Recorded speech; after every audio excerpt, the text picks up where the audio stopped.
ஓம் நம சிவாய சிவாய நமகா சிவே சிவே சிவ சிவ ஓம் நமோ நாரத நாராயணாய நமகா.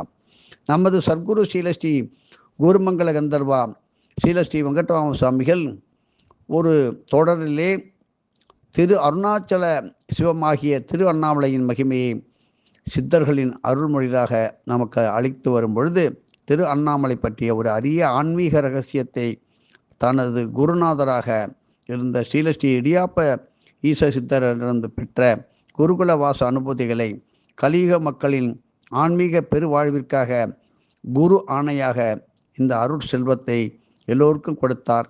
அதை பல பேர் கேட்டிருக்கின்றீர்கள், பலருக்கு தெரியாது.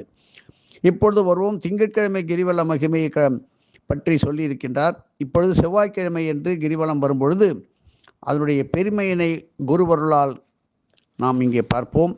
குரு அருள் இன்றி திருவருளில் எதுவும் நடக்காது. திருவருள் இல்லையே என்று சொல்வார். முருகப்பெருமானுக்கு உகந்த நாள் செவ்வாய்க்கிழமை. 6 கார்த்திகை நட்சத்திரங்கள் சிவபெருமானின் நெற்றி கண்களில் இருந்து ஜோதி பிழம்புகளாக வெளிவந்த போது சரவண பொய்கையிலே 6 திருமுகங்களாக அவதரித்த நாளே செவ்வாய்க்கிழமை.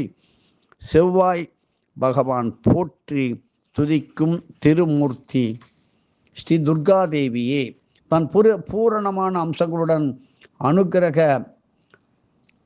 புரிகின்ற நல்ல நாளே இந்த செவ்வாய்க்கிழமை. செவ்வாய் தோஷமுள்ளவருக்கு அருள் புரிய இன்றும் என்றும் என்றென்றும் செவ்வாய் பகவானே திரு அருணாச்சல மலையை அந்த செவ்வாய் பகவானே கிரிவலம் வருகின்றார் என்றால் செவ்வாயினுடைய மகிமை என்ன? செவ்வாய்க்கிழமை என்று முறையாக நீங்கள் செய்கின்ற கிரிவலம் மிக மிக சிறந்த செவ்வாய் தோஷ பரிகாரமாக அமையும். செவ்வாய்க்கிழமை என்று செவ்வாய் கோரை நேரத்திலே கிரிவலத்தை மேற்கொண்டால் செவ்வாய் பகவானே மனமுவந்து தம் தோஷ கிரண வீச்சுக்களை மட்டுப்படுத்தி அநேகமாக எடுத்துவிட்டு தெய்வீக நிவாரணம் அளித்து திருமண தோஷம், நில புல விவகாரங்களுக்கு நல்ல தீர்வு, ஆழமான தீப்புண்களுக்கு ரண ரோக நிவர்த்தி போன்றவற்றை தந்து அருள் பாலிக்கின்றார். அந்த ரோக நிவர்த்தி தருகின்ற செவ்வாய் இங்கே ரோக நிவர்த்தி தருவார். செவ்வாய் பகவானை மனம் ஏற்று மனம் உமந்து நேரடியாக தீர்வளிக்கின்ற திருத்தலம் திரு அண்ணாமலை ஆகும். காரணம், அக்னி கோலமாக செவ்வாய் கிரகம் பஞ்சபூதங்களிலே அக்னிஸ்தலமான திரு அண்ணாமலையில் இருந்துதான் தன் அக்னி குணங்களை பெறுகின்றார். முருகப்பெருமான் கம்பத்திலையனார அருணகிரி சித்த புருஷரை தடுத்தாட்கொண்ட திருநாளும் ஒரு காலத்தில் செவ்வாய்க்கிழமை. இப்படி சண்முக கணபதியாக பெறுவதற்கரிய திவ்ய தரிசனமாக சேர சோழ பாண்டிய இந்த மூவேந்தர்கள் என்று சொல்வார்கள். ஸ்ரீ விநாயகர் தம் மடியில் சண்முகரை அமர வைத்து இங்கு திருக்காட்சி தந்த தினமும் செவ்வாய்க்கிழமை. இன்றைக்கும் திரு அருணாச்சலேஸ்வர திருக்கோயில் வன்னிமர கணபதிக்கு அருகில் சன்னதி கொண்டுள்ள ஸ்ரீ சண்முக கணபதியை செவ்வாய்க்கிழமை தோறும் தரிசித்து கிரிவலம் செய்து வர நில புலன்கள் வியாபாரங்களில் இருந்து வரும் நீண்ட கால தடங்கல்கள் தொல்லைகள் நீங்கும். சண்முக கணபதியும் திரண்ட அருள் கூடும் இடம் இது. செவ்வாய்க்கிழமைக்கான திரு அண்ணாமலை கிரிவலத்தை ஆனிரை கொண்ட கணபதியை துதித்தே தொடங்க வேண்டும். இதை பற்றி விளக்கமாக கேட்டு தெரிந்து கொள்ளுங்கள். ஏமாந்து விட வேண்டாம், அலட்சியமாக இருக்காதீர்கள். உடனே வருவோம். பிரம்ம தீர்த்தம் அருகே அருள்பாலிக்கும் ஆனிரை கொண்ட கணபதியின் மகிமைதான் என்ன?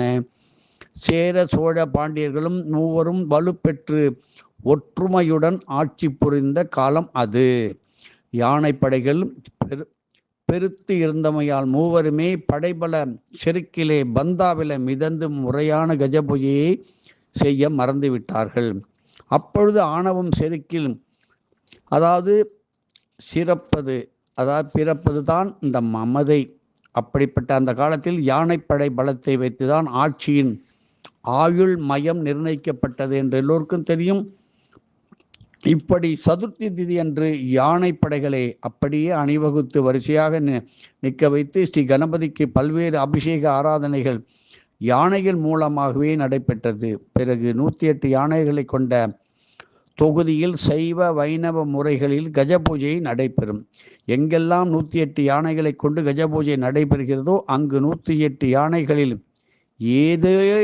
ஏதான ஒரு யானைகள் ஒன்றில் ஸ்ரீ கணபதியே நேரில் ஆவாகனமாகி அருள் பாலிக்கின்றார்.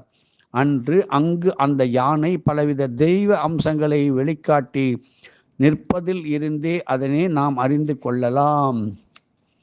இப்படி மூவேந்தர்கள் படை பல செருக்கிலே, பந்தாவில, ஆணவத்தில, சதுர்த்தியில் செய்ய வேண்டிய கஜபூஜையை மறந்துவிட்டார்கள். இறை ஆணையாக பல யானைகள் இப்படியே கொஞ்சம் கொஞ்சமாக காடுகளுக்கு சென்று மறைந்துவிட்டது. மூவேந்தர்கள் திகைத்து நின்றார்கள். தக்க பெரியோர்களை நாடி விளக்கங்களை பெற்று மூவேந்தர்கள் மீண்டும் ஒன்று கூடி திருவண்ணாமலை அருகே யானை பள்ளம் அப்படிப்பட்ட ஒரு இடத்தில் 1008 யானைகளை கொண்ட கஜபூஜையை மீண்டும் நிகழ்த்தினார்கள். சதுர்த்தியும் செவ்வாயும் கூடிய அரிய தினத்தில் அப்படிப்பட்ட அந்த வருட விநாயகர் சதுர்த்தி செவ்வாய் என்று வந்து அமைந்தது.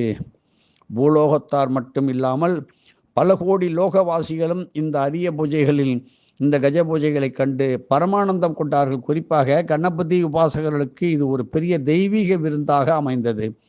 கணபதி உபாசகர்களுக்கு தலைமை பீட அதிபதியாய் விளங்கும் ஸ்ரீ அகஸ்தியரும் ஔவையாரும் நேரிலே வருகை தந்து கஜபூஜையை சிறப்பித்தார்கள். இன்றைக்கும் இந்த யானைப்பள்ள பகுதியில் கஜபூஜையின் சக்தி அபரிமிதமாக அப்படியே பொங்கி பரிணமிக்கின்ற ஒரு அற்புதமான இடம் யானைப்பள்ளம். இதுதான் கஜபூஜையின் மகிமை, மகத்துவம்.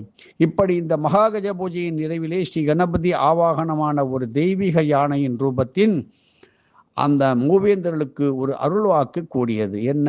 திரு அண்ணாமலை சிவாலயத்திலே பிரம்ம தீர்த்தக்கரையில் யாம் குடிகொண்டு உள்ளோம். நீங்கள் மூவரும் உங்களிடம் உள்ள அனைத்து கஜங்களையும் எங்களது சன்னதியில் ஸ்ரீ அருணாச்சலேஸ்வரருக்கு திரையாக வரியாக செலுத்துவீர்களாக என்று சொன்னார்.